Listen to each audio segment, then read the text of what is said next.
Welcome students, एक बार फिर से स्वागत है आपका हमारे यूट्यूब चैनल फिजिक्स क्लासेस में। आज हम एसी सर्किट में लेक्चर नंबर 5 स्टार्ट कर रहे हैं।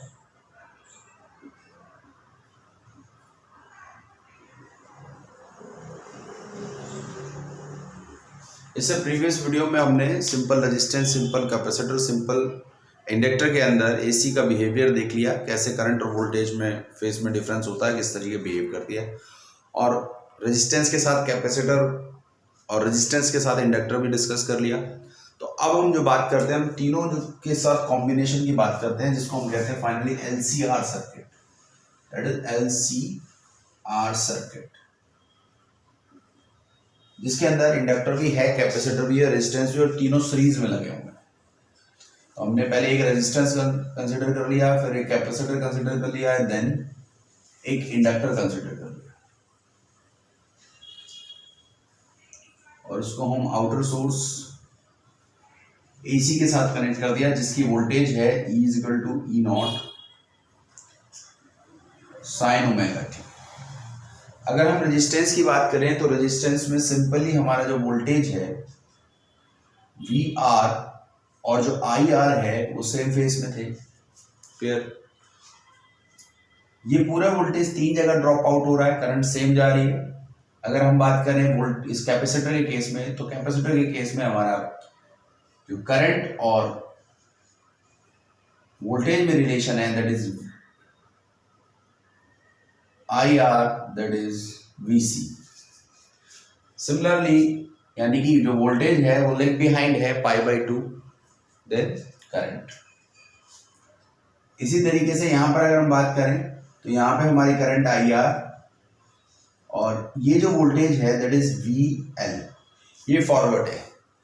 तो इसका अगर हम फेज डायग्राम देखें वोल्टेज और करंट का, तो वोल्टेज और करंट का जो रिजल्टेंट फेज डायग्राम है हमारा, वो ये बनेगा, that is I R V R, यहां वी सी होगा, यहां वी एल होगा। अब हम बता चुके हैं कि एक तरीके से एनर्जी सुपरइम्पोजिशन है वोल्टेज की फॉर्म में, और इनका रिजल्टेंट निकालने का तरीका, इसको हम वेक्टर डील आउट करते हैं। ठीक, तो अगर हम इन दोनों का रिजल्टेंट देखें, इन दोनों का रिजल्टेंट, तो इन दोनों का रिजल्टेंट कुछ ये आएगा, V L minus V C.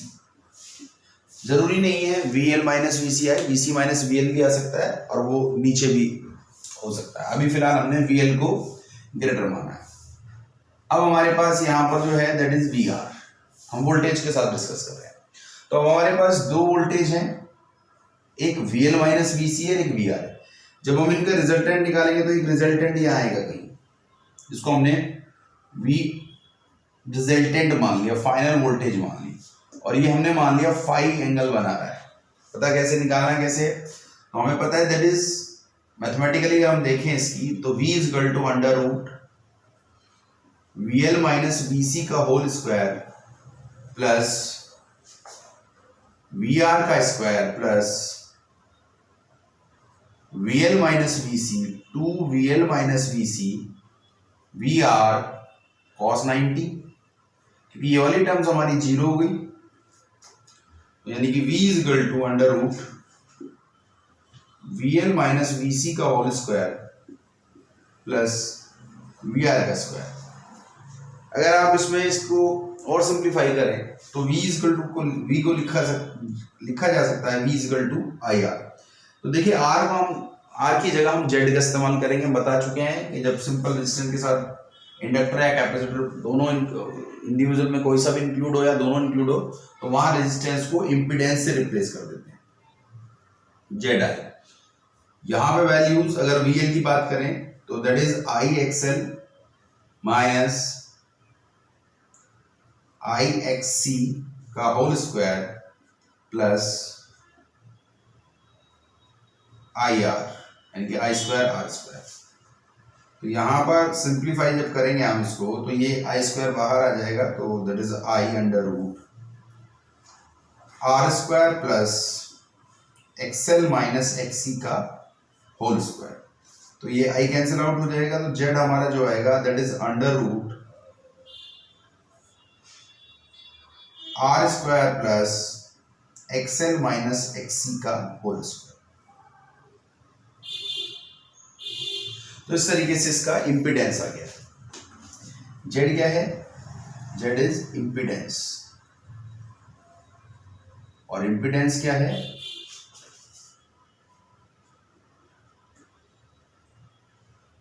Combined resistance, resistance of LCR circuit.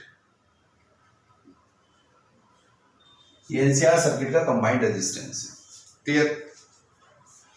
इसके बाद अगर हम इसके फेज डिफरेंस की बात करें कि भाई फेज डिफरेंस क्या होगा, तो फेज डिफरेंस के लिए हम इस ट्रायंगल का इस्तेमाल करते हैं। ट्रायंगल फेज, ये फेज ट्रायंगल है, और इसके लिए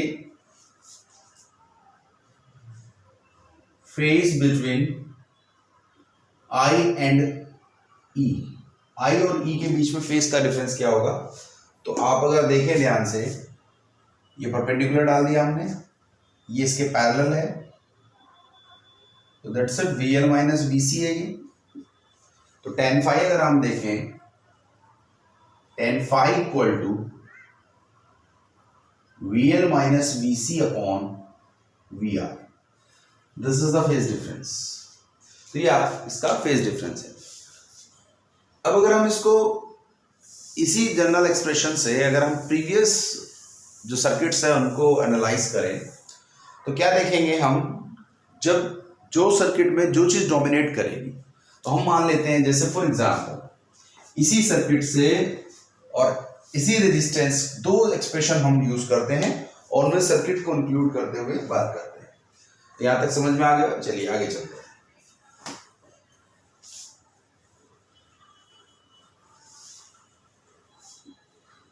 बेसिकली सर्किट में अगर हम देखें, हमारे पास दो चीजें इंपॉर्टेंट हमें मिली। एक तो impedance under root R square plus XL minus XC का होल स्क्वायर। दूसरी टर्म हमको मिलेगी tan phi equal to VL minus VC upon R। अब देखिए, इसमें ये जो सर्किट है इसमें तीनों चीजें लगी हुई हैं, लेकिन हमें सर्किट को सिंपली उस कंडीशन में लाना है जिस कंडीशन पे हमें मैक्सिमम करंट पास आउट हो सके। क्योंकि कोई भी सर्किट तभी इफेक्टिवली काम करता है या आइडियलिस्टिकली काम करता है जब उस सर्किट के अंदर रेजिस्टेंस मिनिमाइज हो जाए। तो चलिए देखते हैं कि अलग अलग कंडीशंस पे, इसके स्पेशल केस पे। तो उन स्पेशल केस को जानने के लिए पहले हम इनके फ्रीक्वेंसी नेचर लिख लेते हैं, फ्रीक्वेंसी की फॉर्म में लिख देते हैं। तो Z is equal to, simplified form इसकी, R स्क्वायर प्लस XL को लिखेंगे omega L minus 1 upon omega C का होल स्क्वायर इक्वल टू, इसी तरीके से tan फाई को लिखेंगे, tan phi is equal to IXL करके, इसी तरीके से ये हो जाएगा XL minus XC upon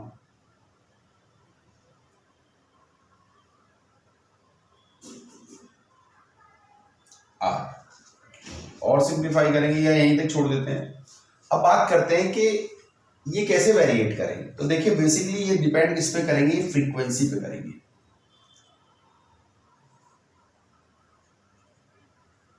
frequency of AC क्यों करेंगे? क्योंकि आप देखिए कि रेजिस्टेंस जो है, इनके जो रेजिस्टेंसेस हैं, इस रेजिस्टेंस पे तो कोई फर्क पड़ना नहीं है। R क्या रहेगा? कांस्टेंट रहेगा, ठीक, R कांस्टेंट रहेगा during the variation of frequency. लेकिन फर्क किस पे पड़ेगा? XL पे। XL क्या है? That is omega L। XC क्या है? That is 1 upon omega C। तो देखिए, अगर हम यहां ध्यान से देखें तो पहली कंडीशन में जब फ्रीक्वेंसी लो है, लो फ्रीक्वेंसी, तो लो फ्रीक्वेंसी पे क्या होगा? लो फ्रीक्वेंसी पे XL लेस होगा, XL डिक्रीज करेगा, लो फ्रीक्वेंसी पे कम होगा, या कह सकते हैं XL उस वक्त लो होगा और जो XC है वो हाई होगा। इट मीन्स अगर आप इसकी रिजल्टेंट वैल्यू देखेंगे, एक्सएल माइनस एक्सी की वैल्यू नेगेटिव अप्रोच करेगी। क्यों अप्रोच करेगी? क्योंकि एक्सी लार्जर होगा, तो उस केस में tan फाई नेगेटिव आएगा। इट मीन्स इसका मतलब ये है कि उस केस में जो कैपेसिटर है वो डोमिनेट करेगा, और जब कैपेसिटर डोमिनेट करेगा इसका मतलब ये हो गया कि लो फ्रीक्वेंसी पर जो एक्सी है, एक्सी की वैल्यू हाई हो रही है और एक्सएल की वैल्यू लो हो गई है। तो इसका मतलब है कि इंडक्टर के थ्रू करंट इजीली वो frequency high AC frequency low frequency AC easily pass out कर जाएगी, लेकिन उस लो फ्रीक्वेंसी एसी को कौन ब्लॉक करेगा? That is a capacitor. तो उस केस में कैपेसिटर डोमिनेटिंग फंक्शन चला जाएगा और माइनस हो जाएगा। तो यानी कैपेसिटर के केस में अगर आप ध्यान से देखें तो कैपेसिटर के केस में नेगेटिव फेज आता है, और नेगेटिव फेज क्या बताता है कि ये फेज डिफरेंस बताता है किसके बीच में? इनके बीच में। वो ये कहता है कि जो वोल्टेज है, वोल्टेज करंट फॉरवर्ड हो जाएगी, that is a pi by 2, और वोल्टेज जो होगी वो लैग बिहाइंड होगी। इट्स मीन इस केस के अंदर ये कैपेसिटर डोमिनेटिंग फंक्शन हो जाएगा, कैपेसिटर डोमिनेटिंग फंक्शन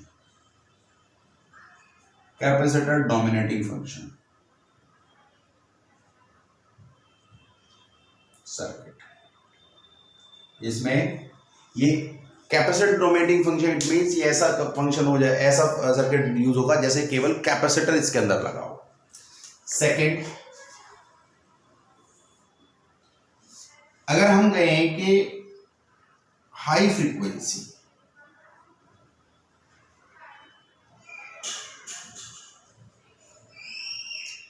आपने बढ़ा दी, एसी की फ्रीक्वेंसी बढ़ रही है, तो उस फ्रीक्वेंसी एसी बढ़ने से क्या होगा? जब आपकी फ्रीक्वेंसी बढ़ेगी, क्योंकि एक्सएल आपके पास है ओमेगा एल, तो आपने कहा फ्रीक्वेंसी हमने इंक्रीज कर दी, फ्रीक्वेंसी आपकी हाई है, ठीक, और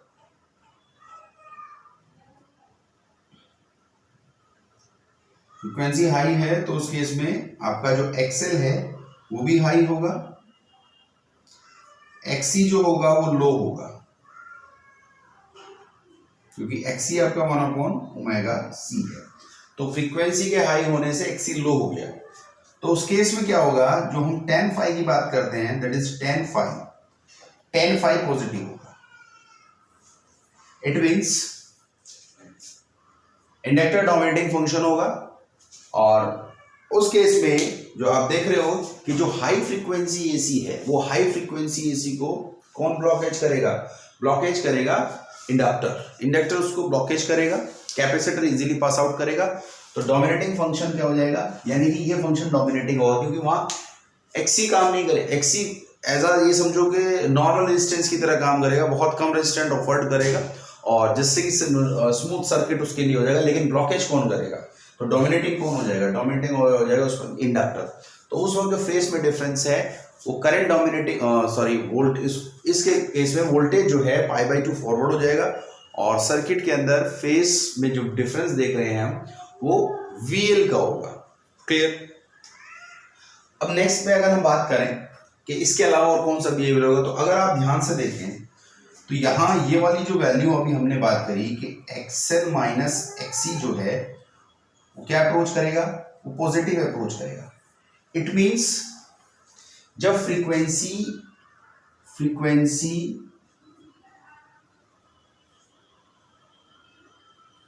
अप्रोच कर रही है, फ्रीक्वेंसी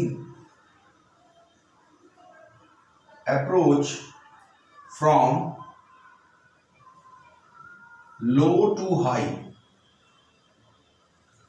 तो लो टू हाई जब फ्रीक्वेंसी अप्रोच कर रही है तो हमारा जो सर्किट है, लो वाले केस में क्या हो रहा था कि लो वाले केस में जब फ्रीक्वेंसी लो थी उस वाले केस में हमारा कैपेसिटर डोमिनेटिंग था, और हाई वाले केस में इंडक्टर डोमिनेटिंग हो गया। यानी कि इसके बीच में भी बिहेवियर में क्या चेंज आ रहा है? ये इंडक्टर से कैपेसिटर से इंडक्टर की तरफ शिफ्टिंग हो रही है। तो ये वाली वैल्यू जो हम कह रहे हैं, ये वाली वैल्यू इस वाले में नेगेटिव है, तो एक्सएल माइनस एक्सी अप्रोच कर रहा है, यहां ये इंक्रीज कर रहा है, XL minus XC, high to low, low to high, sorry, low to high will increase, low to high XL minus XC की वैल्यू क्या करेगी, इंक्रीज करेगी। तो इसका मतलब ये है कि एक ऐसी कंडीशन भी बीच में होगी जहां पर एक्सएल माइनस एक्सी क्या हो जाएंगे, एक्सएल माइनस एक्सी नेगेटिव से जो पॉजिटिव ट्रांसफर होगी, तो एक कंडीशन ऐसी होगी कि एक्सएल जो है नेगेटिव टू पॉजिटिव तो जा ही रहा है, एक ऐसा केस भी होगा जहां पर ये जीरो, जब आप नेगेटिव टू पॉजिटिव जाएंगे तो उसमें एक ऐसी कंडीशन आएगी जिस पर ये वैल्यू क्या हो जाएगी, जीरो हो जाएगी। उस कंडीशन को हम कहते हैं रेजोनेंस, रेजोनेंस कंडीशन। वो कब आएगी, क्योंकि अभी हमने कहा कि एक कंडीशन, इस कंडीशन में कौन डोमिनेट कर रहा है, एक्सएल लो है, एक्सी हाई है। तो एक्सएल क्या कर रहा है, एक्सएल लो टू हाई जा रहा है, और उसी केस में एक्सी क्या कर रहा है, हाई टू लो जा रहा है। क्लियर? तो यानी कि एक चीज बढ़ रही है, दूसरी चीज घट रही है। तो जब एक बढ़ रही है और एक घट रही है तो अप्रोच करते हैं तो एक पॉइंट ऐसा आ जाता है जहां पर XL is equal to XC हो जाता है। क्लियर? और उस टर्म में अगर हम देखें तो एक्सएल इज इक्वल टू जहां एक्सी होगा वहां एक्सएल माइनस एक्सी जो है वो जीरो अप्रोच करता है। That is called resonance condition. और उस रेजोनेंट कंडीशन पर अगर हम देखें, रेजोनेंस कंडीशन, उस कंडीशन पे रेजोनेंस कंडीशन क्या है, that is XL minus XC is equal to zero. उस पे अगर हम इंपीडेंस की बात करें तो जेड क्या होगा, ये जीरो हो जाएगा, दैट इज सिंपल रेजिस्टेंस की तरह बिहेव करेगा। और हम चाहते ही ये हैं कि उसमें बेशक हम कितने भी अलग अलग इम्पीडेंस लगा दें, उसका जो रेजिस्टेंस है वो मिनिमाइज रहे, तो दैट इज रेजिस्टेंस मिनिमम है। और फेज डिफरेंस की अगर हम बात करेंगे तो क्योंकि अभी आपने कहा कि एक्सएल माइनस टी जीरो हो जाएगा, दैट इज टेन फाई क्या हो गया, जीरो हो गया, तो फेज डिफरेंस क्या हो गया, जीरो हो गया। क्लियर? तो इट मींस ये सर्किट एक सिंपल सर्किट की तरह बिहेव करेगा जिसमें मिनिमम रेजिस्टेंस ओवर होगा और जो फेज में डिफरेंस करंट के और वोल्टेज के है वो जीरो होगा। और अगर हाई फ्रीक्वेंसी है तो हम जानते हैं कि भाई हाई फ्रीक्वेंसी पे क्या होगा, हाई फ्रीक्वेंसी पे को पता है, लो फ्रीक्वेंसी पे पता है। तो इस तरीके से इस पूरे सर्किट को हमने एनालाइज कर दिया कि ये पूरा सर्किट जो है अलग अलग तरीके से, अलग अलग फ्रीक्वेंसी में अलग अलग तरीके से बिहेवियर दे रहा है। और ऐसा ही हमें चाहिए जब हमें केवल इंडक्टर का यूज करना हो, तो जब हमें लो फ्रीक्वेंसी ऑब्जेक्शन करना है, जब हमें हाई फ्रीक्वेंसी ऑब्जेक्शन करना है, तो हम एक ही सर्किट को अलग अलग तरीके से यूज करें। यही इसकी स्पेशलिटी है और ये इसका बेसिक फीचर है। तो आई होप ये एलसीआर सर्किट आपको समझ में आ गया होगा। और अगर हम फ्रीक्वेंसी की बात करें तो इस फ्रीक्वेंसी को हम रेजोनेंस फ्रीक्वेंसी बोलते हैं। जो कंडीशन है रेजोनेंस कंडीशन, उस पर एक फ्रीक्वेंसी आती है, दैट इज रेजोनेंस फ्रीक्वेंसी। क्योंकि अलग अलग फ्रीक्वेंसी में हम कह रहे हैं सर्किट क्या कर रहा है, अलग अलग तरीके से बिहेव कर रहा है। तो एक फ्रीक्वेंसी ऐसी भी है जिसपे सर्किट सिंपल रेजिस्टेंस की तरह बिहेव कर रहा है, simple resistance offered circuit behave कर रहा है। वो क्या है, एक्सएल बराबर एक्सी, जिसको हम कहेंगे ओमेगा एल बराबर 1 upon omega C, that is omega is equal to 1 upon root L C. Clear? और यहां पर लीनियर फ्रीक्वेंसी की तरह बात, nu is equal to 1 upon 2 pi root L C. तो रेजोनेंस फ्रीक्वेंसी का expression 1 upon 2 pi root L C होता है। ठीक है? तो यहां हम अपने लेक्चर को फिनिश करते हैं। आई होप आपको समझ आ गया होगा। और नेक्स्ट लेक्चर में हम इसके रेजोनेंस सर्किट पे, रेजोनेंस कंडीशंस पे बात करेंगे, थोड़ा और ब्रीफली डिस्कस करेंगे रेजोनेंस में। जो रेजोनेंस सर्किट ग्राफ है उसमें क्या क्या चीज़ें हमें और फीचर्स को पढ़ना, जैसे क्वालिटी फैक्टर है, ठीक है, और इसी तरीके से पावर फैक्टर है। पावर को डिस्कस भी करेंगे हम, क्योंकि अभी हमने किसी सर्किट में पावर को, कंजप्शन ऑफ पावर डिस्कस नहीं किया है, उसको हम सेपरेटली एक वीडियो में डिस्कस करेंगे।